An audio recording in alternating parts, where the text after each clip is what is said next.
Halo semuanya, perkenalkan kami dari kelompok 11 akan menjelaskan materi mengenai demokrasi terpimpin. Anggota kelompok kami terdiri dari Rizka, Syahrul, dan Zahra Jaihan. Anggota kelompok yang akan kita bahas yaitu 1.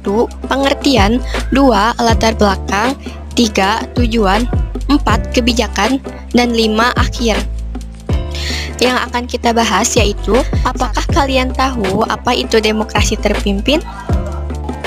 Apakah kalian 1. Pengertian. Demokrasi terpimpin adalah sistem demokrasi yang seluruh keputusan serta pemikiran berpusat pada pemimpin negara.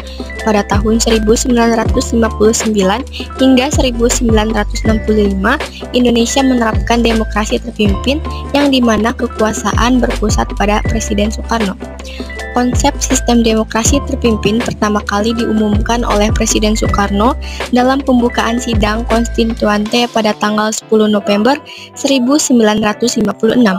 Demokrasi terpimpin menurut ketetapan MPRS nomor 8 MPRS 1965, yakni kerakyatan yang dipimpin oleh hikmat kebijaksanaan dalam permusyawaratan perwakilan yang berintikan musyawarah untuk mufakat secara gotong royong di antara semua kekuatan nasional yang progresif, revolusioner, dengan berporoskan pada nasakom. 2. Latar belakang dicetuskannya sistem demokrasi terpimpin oleh Presiden Soekarno. 1. Dari segi keamanan nasional, banyaknya gerakan separatis pada masa demokrasi liberal menyebabkan ketidakstabilan negara. 2. Dari segi perekonomian, sering terjadinya pergantian kabinet pada masa demokrasi liberal menyebabkan program-program yang dirancang oleh kabinet tidak dapat dijalankan secara utuh, sehingga pembangunan ekonomi tersendat. 3. Dari segi politik, konstituante gagal dalam menyusun UUD baru untuk menggantikan UUDS 1950.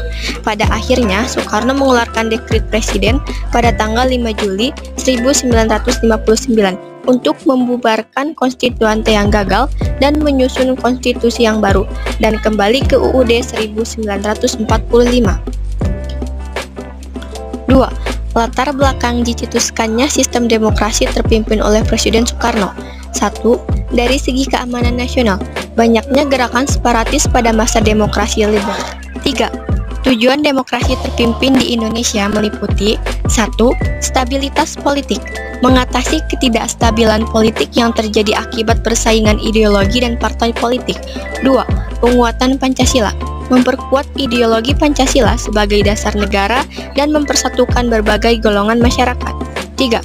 Partisipasi rakyat, meningkatkan partisipasi rakyat dalam pembangunan nasional dengan fokus pada kepentingan rakyat. 4. Pembangunan ekonomi, mendorong pembangunan ekonomi yang merata dan mengurangi ketimpangan sosial. Demokrasi terpimpin berusaha menciptakan tatanan politik yang stabil, meskipun seringkali mengorbankan kebebasan politik dan hak asasi manusia. 3. Tujuan demokrasi terpimpin di Indonesia meliputi 1. Stabilitas politik, mengatasi ketidakstabilan politik yang terjadi akibat persaingan ideologi dan partai politik. 2. Penguatan Pancasila, memperkuat ideologi Pancasila sebagai dasar negara dan mempersatukan berbagai golongan masyarakat. 3. 4. Kebijakan demokrasi terpimpin 1959 sampai 1965. Di Indonesia mencangkup berbagai aspek dalam politik, ekonomi, sosial, dan budaya. Berikut penjelasannya. 1. Politik. Poin 1. Pengendalian partai. Pemerintah membatasi peran partai politik dengan penguatan posisi Partai Komunis Indonesia (PKI) sebagai bagian dari pemerintahan. Poin 2. Majelis Permusyawaratan Rakyat (MPR). MPR dibentuk untuk menggantikan fungsi DPR dengan anggota yang ditunjuk oleh pemerintah bukan melalui pemilihan umum. Poin 3. Kekuasaan terpusat. Presiden Soekarno memegang kekuasaan yang besar dengan pembatasan kebebasan berpendapat dan kritik terhadap pemerintah. 2. Ekonomi. Poin 1. Perencanaan terpusat.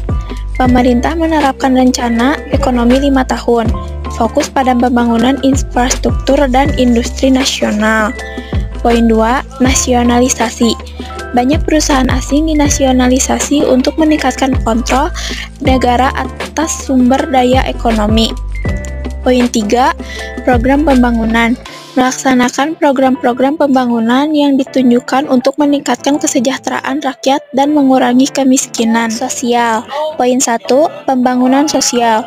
Berupaya mengatasi masalah sosial seperti kemiskinan dan ketidakmerataan melalui program-program sosial dan pembangunan desa. Poin 2, pemberdayaan rakyat. Mendorong partisipasi rakyat dalam pembangunan melalui konsep gotong royong yang menekankan kerjasama antar sesama. Poin 3, keterlibatan militer. Militer berperan aktif dalam berbagai aspek kehidupan sosial dan pembangunan, dengan banyak penjabat militer diangkat dalam pemerintahan sipil. 4, budaya. Poin 1, penguatan Pancasila. Pancasila dipromosikan sebagai ideologi negara dengan penekanan pada nilai-nilai kebersamaan dan nasionalisme. Poin 2, seni dan budaya. Pemerintah mendorong pengembangan seni dan budaya yang mencerminkan nilai-nilai nasional, seringkali mengabaikan aliran yang dianggap bertentangan. Poin 3, propaganda budaya. Menggunakan media dan pendidikan untuk menyebarluaskan ideologi pemerintah dan membentuk pandangan masyarakat sesuai dengan visi Soekarno. Selanjutnya ada akhir demokrasi terpimpin di Indonesia. Pada tahun 1965 dibagi beberapa peristiwa, yaitu 1. Peristiwa 30 September G30 SPKI. Pada malam 30 September 1965, sekelompok militer yang menamakan diri Gerakan 30 September menculik dan membunuh 6 jenderal. Peristiwa ini memicu krisis politik yang signifikan. Kedua, reaksi militer. Setelah peristiwa tersebut, Jenderal Soeharto mengambil alih komando militer dan memimpin respons terhadap situasi. Dia kemudian memanfaatkan situasi ini untuk memperkuat posisinya. 3. Pemberantasan PKI. Di bawah kepemimpinan Soeharto terjadi pemberantasan besar-besaran terhadap Partai Komunis Indonesia dan pengikutnya yang mengakibatkan ratusan ribu orang tewas dan banyak yang tertangkap.